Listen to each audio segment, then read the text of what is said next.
इनेलो नेता अभय चौटाला का नेता प्रतिपक्ष की कुर्सी से इस्तीफा, इस खबर के बाद, इस फैसले के बाद अभय चौटाला के साथ खास बातचीत की हमारे पॉलिटिकल एडिटर राकेश गुप्ता ने। पहले सुनिए, फिर चर्चा में आगे बढ़ते हैं। इस समय हमारे साथ मौजूद हैं इनेलो के वरिष्ठ नेता अभय सिंह चौटाला। अभय सिंह, ये बताएं कि जो क्या कार्रवाई जो है आज आपने अपने विधायकों के खिलाफ की है और विधानसभा अध्यक्ष को क्या लिखा है? हमारे पार्टी के सीनियर नेताओं ने बैठ करके एक फैसला लिया कि जो लोग लगातार पार्टी की जो गतिविधियां हैं, पार्टी के खिलाफ जो गतिविधियां दूसरे लोग चला रहे, उसमें जो लोग शामिल हो रहे हैं, उनके खिलाफ हमें स्पीकर को लिख करके देना चाहिए कि स्पीकर इनके खिलाफ एक्शन ले।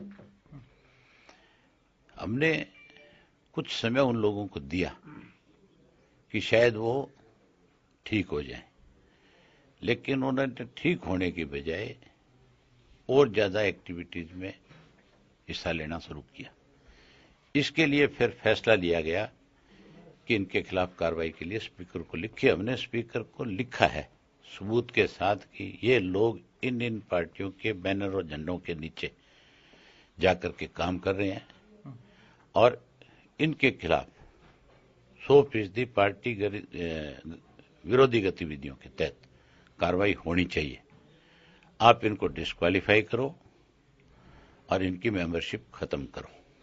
अबे जी, ये जो डिस्क्वालीफाई की बात है, क्योंकि काफी समय से वो पार्टी विरोधी गतिविधियां कर रहे थे, आप पर लगातार ये भी आरोप लगाया कि आप इसलिए लिखकर नहीं दे रहे हैं कि आप अपने पद के लालच से बंधे हुए हैं, लालच के वजह से उनके खिलाफ कार्रवाई नहीं कर रहे हैं। अगर मैं किसी पद के लालच में होता तो अभी तो 6 महीने और पड़े थे मेरे जी। ये पार्टी का फैसला है, ये मेरे अकेले का फैसला नहीं। पहले भी पार्टी ने ही इनको इतना समय दिया, ये पार्टी का फैसला था और अब भी पार्टी का ही फैसला है कि इन लोगों को तुरंत प्रभाव से इनके खिलाफ कार्रवाई हो, इसके लिए स्पीकर को लिखा जाए। आपने अपने बारे में जहां पार्टी ने ये फैसला लिया, मैंने वहीं पार्टी के साथियों को इस बात के लिए अवगत करा दिया कि जब हम इनके खिलाफ एक्शन के लिए लिखेंगे तो मैं भी अपना स्पीकर को साथ साथ इस्तीफा लिख करके भेज रहा हूं कि मुझे भी, क्योंकि जब इनके खिलाफ कार्रवाई हो जाएगी, इनकी मेंबरशिप चली जाएगी तो फिर हमारी संख्या कम हो जाएगी, तो मुझे फिर एलओपी के पद पर रहने का अधिकार नहीं है।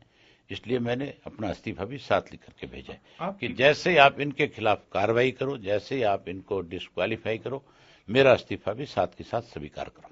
आपकी पार्टी के एक लोकसभा सदस्य भी हैं, उनके खिलाफ भी कुछ एक्शन जो है लिया जा रहा है?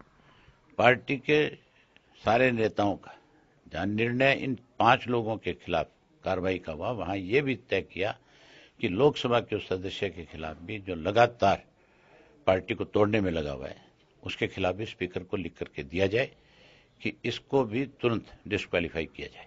एक जो आम दिनों जो मीडिया में बयान मिल रहे हैं, पार्टी के जो प्रदेशाध्यक्ष हैं भाजपा के सुभाष बराला, वो ये भी कह रहे हैं कि आपकी तरफ से जो समझौते का, या बड़े चौटाला साहब की तरफ से जो समझौते की चिट्ठी आई थी, उसे डस्टबिन में डाल दिया गया। क्या एक तो स्पष्ट करें, क्योंकि अभी तक ये स्पष्ट नहीं है कि समझौते के लिए इनेलो कोई प्रयास कर रही है या ऐसा कोई पत्र जो है लिखा गया।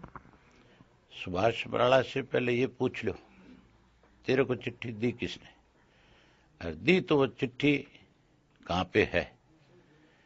चौधरी ओम प्रकाश चौटाला ने चिट्ठी लिखी थी अपने पार्टी के कार्यकर्ताओं के नाम, एक संदेश, जिसमें उन्होंने उनको कहा था भी लोकसभा के चुनाव में आप लोगों की क्या जिम्मेवारी है जी। और जो बराला कहता है कि हमें चिट्ठी लिखी, वो सबूत दे इस बात के कहीं कि उनको या उनके किसी पार्टी के अन्य पदाधिकारी को हमारी तरफ से कोई चिट्ठी गई है। ना हमने कोई चिट्ठी लिखी और ना ही भारतीय जनता पार्टी को हमें चिट्ठी लिखने की जरूरत। कोई बातचीत होती है किसी के साथ तो चिट्ठी के माध्यम से नहीं होती। बातचीत तो आजकल और बहुत सारे साधन हैं जिनके माध्यम से होती है, और बराला की तो बेचारे की औकात भी नहीं है कि वो इस लेवल के ऊपर कहीं किसी से बातचीत करे। जिस किस्म की हालत उस आदमी की है, वैसी किसी की भी नहीं हो सकती। ये बताएं कि लोग बराला को जो उसने एक बात कही थी, हम नोटिस देंगे लीगल, अगर वो सार्वजनिक रूप से इस बात के लिए माफी मांगेगा तो ठीक है, उस पर सोचेंगे। अगर नहीं मानेगा तो फिर 100% डेफामेशन का केस करेंगे। लोकसभा चुनाव को लेकर क्या तैयारी है? क्या इनेलो सभी सीटों पर चुनाव लड़ने जा रही है और उम्मीदवारों की जो घोषणा है कब तक कर दी जाएगी, कब तक उनका चयन कर लिया जाएगा? हमने 27 तारीख को पीएससी की मीटिंग बुलाई है और उस मीटिंग में जो संभावित प्रत्याशी हैं, जो चुनाव लड़ने के इच्छुक साथी हैं हमारी पार्टी के, उनके नामों पर चर्चा होगी और उसके बाद चौटाला साहब से विचार विमर्श करके नॉमिनेशन का जब समय आएगा उससे पहले हम अपने उम्मीदवारों की घोषणा कर देंगे। हम 10 की 10 सीट पे चुनाव लड़ेंगे। क्या किसी दल से अभी समझौता होने की संभावना बची है? आप ये मान के चलो, संभावनाएं कभी खत्म नहीं हुआ करती, संभावनाएं हमेशा जिंदा रहती है। अगर संभावनाएं खत्म हो जाए तो फिर आप सवाल कैसे पूछोगे? शुक्रिया। ये हैं अभय सिंह चौटाला, जिन्होंने साफ कहा कि जो 5 विधायक हैं और पार्टी के सांसद हैं जो दुष्यंत चौटाला, उनके खिलाफ कार्रवाई के लिए लिख दिया गया है और उनकी जो है डिस्क्वालीफाई करने के लिए लोकसभा स्पीकर और विधानसभा के स्पीकर को लिखा गया है। भाजपा में गए रणवीर गंगवा, उनके खिलाफ भी डिस्क्वालिफिकेशन के लिए लिखा गया है।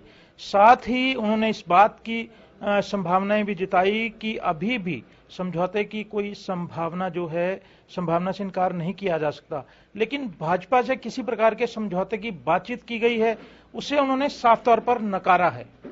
हरियाणा न्यूज के लिए चंडीगढ़ से कैमरामैन राजेश के साथ राकेश गुप्ता।